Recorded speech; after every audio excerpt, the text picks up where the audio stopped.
everybody, welcome back to More Life with Courtney. As you can see, I'm outside getting some fresh air. It feels good.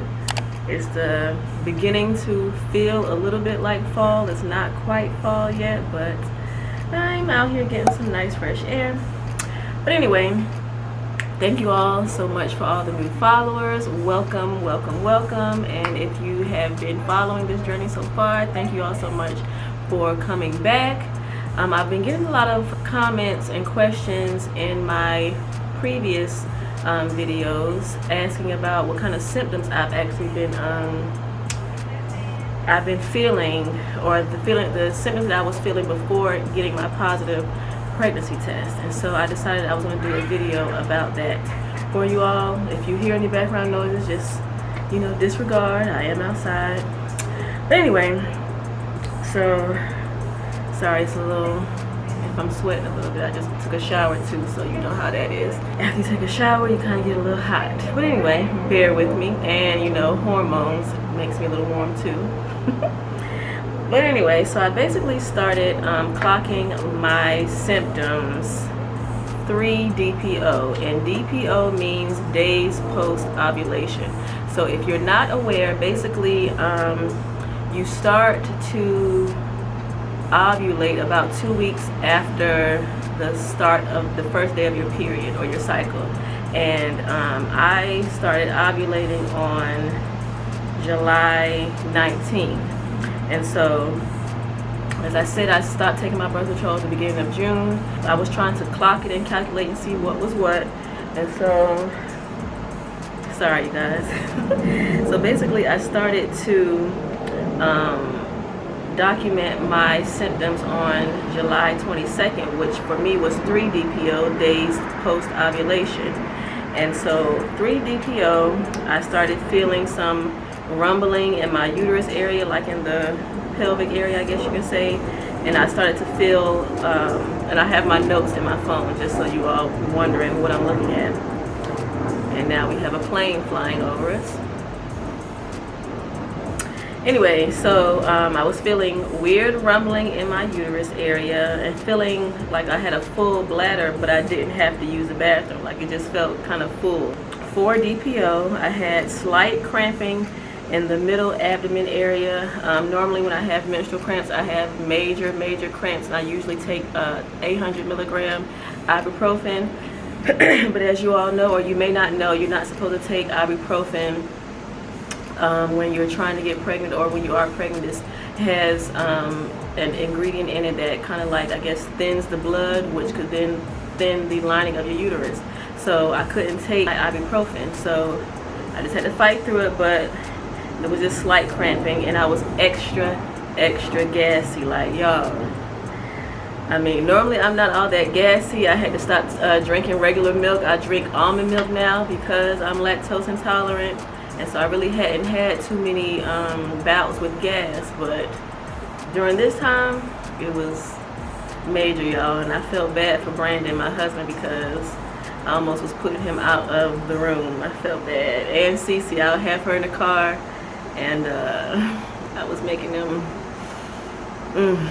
yeah. But anyway, I was extra gassy. 5 DPO. I didn't know if it was constipation. I mean, usually I use the bathroom on a regular basis, and I wasn't using it on a regular basis, so I put constipation question mark. But the thing is, during that time we were moving from the townhouse to this apartment, and it was a lot going on. I really couldn't focus on everything that was going on or what was going on with my body. I didn't have a whole lot of downtime. So I just noticed I wasn't using the bathroom, but I couldn't tell whether or not any other feelings or symptoms were going on. 6 DPO, I had a sharp pain in my left breast. I don't know if that was just gas or what. I just put it down because it was abnormal to me. And slight cramping again.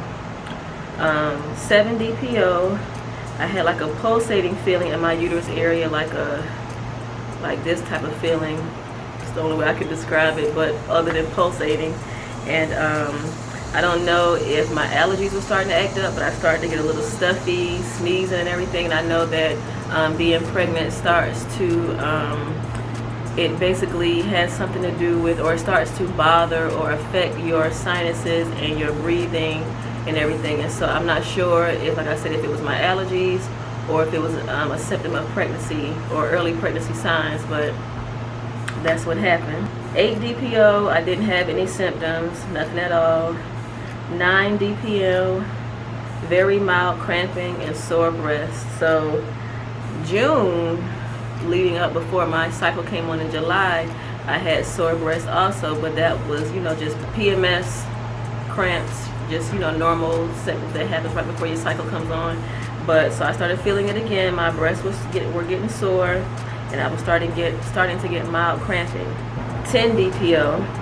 I had slight cramping throughout the day, but then throughout the night I had major cramps.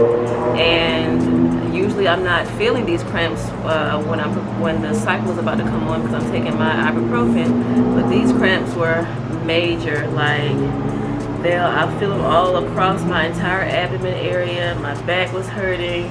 Like, it was just, I didn't understand what, I don't know if I didn't understand what was going on or if I knew what was going on. Either way, it was painful. Like, I would have to sit up and stretch my body a little bit to try to see if I could make room. I don't know. It just was really painful. 11 DPO, definitely constipation, no doubt. I was not using the bathroom on a regular basis like how I normally was or would, and I was just, you know, documenting all the different symptoms. 12 DPO, tightening in middle pelvic area, no pain, just tightening, sore breast, gassy, and then cramps for 10 minutes. And so these cramps were the same type of cramps, but like they would come out of nowhere. Like, I would just be minding my business, watching TV or on YouTube, watching videos or whatever, then all of a sudden I feel a big gush of cramps, and like I would have to get up. I'd get hot, having sweats and everything, try to move around, had to lay down, all types of different things to try to make myself feel better, drink some water, because like I said, I was getting hot and having sweats and everything.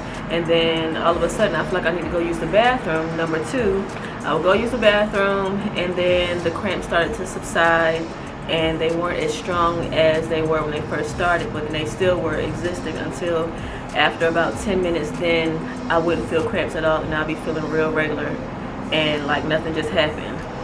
13 DPO, which was August 1st. I had heavy feeling in uterus area, had extreme cramping for 10 minutes again when I would wait a while before eating. I also noticed that if I didn't eat as often, which normally I would eat just 3 meals a day, and I might have some fruit or something in between. If I realized I hadn't eaten as often as I normally would, then my stomach would start cramping again. I don't know what that was about or why, or if that even really affected it or not, but that's just what I noticed, that when I wasn't eating as much as I normally would, then that's when my stomach would start to cramp again. Felt lightheaded. My breasts were still sore, and my nipples were erect continuously. And the thing is, with them being erect, they were more likely to be sore because they're protruding and able to graze across something. And y'all, one time I didn't know what the heck. As a matter of fact, no, I think this happened after I found out I was pregnant. But one time Brandon and I were in the bed, and it felt like he had pinched my nipples lightly. Like, this is what it felt like. It felt like he had pinched and twisted, but all he did was just mistakenly graze across my chest while we were asleep. And I had to cry, y'all. Like, it was the worst pain. Like, I couldn't believe the type of pain that I was feeling. Like, and I don't know if it was just the pregnancy hormones or if that's just how much it hurt. But I don't know if my feelings were hurt, but y'all, that pain was out of control. Like, and right now they're still sore. That's not going away, and the soreness, you know, is because my breasts are preparing to make milk for the baby. But that pain, out of control. Let's see. And I was still extra gassy. So that was 13 DPO. And then 14 DPO was the day that my cycle was supposed to come on. You all have seen the live pregnancy test. I'll put it up here for you all to look at if you have not seen it again or seen it yet. But I had the cramping again. I spoke to you all about the cramping in that video, and I was telling you how I had been feeling the cramps. And come to find out, we are pregnant. So, and my cycle didn't come on, of course. So those are the different symptoms that I felt leading up until I got my positive test. I think I took that first test, I believe it was on the 26th. Like I said, I can't remember, just look at the video and see, but I didn't get a positive test that early. I didn't take any tests from then up until the day that my cycle was supposed to come on. I just waited. I didn't want to, you know, put myself through any type of unnecessary stress trying to figure out whether I was pregnant or not. I just said I was going to take it at one time and then wait until when my cycle is supposed to come on. That way there would be no question, no doubt whether or not I would be pregnant. And here we are. So I hope these symptoms helped you out, or I hope this video helped you out with some of my symptoms that I experienced leading up into getting my positive pregnancy test.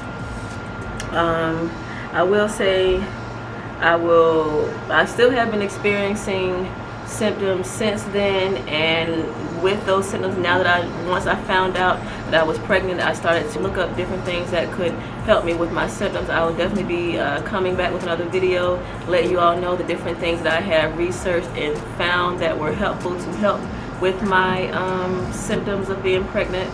And I hope this video has helped you, help someone. If you know someone who is pregnant or trying to get pregnant and they don't know what's going on with their bodies, please share this video so that way people won't think that they're going crazy and not knowing what's going on.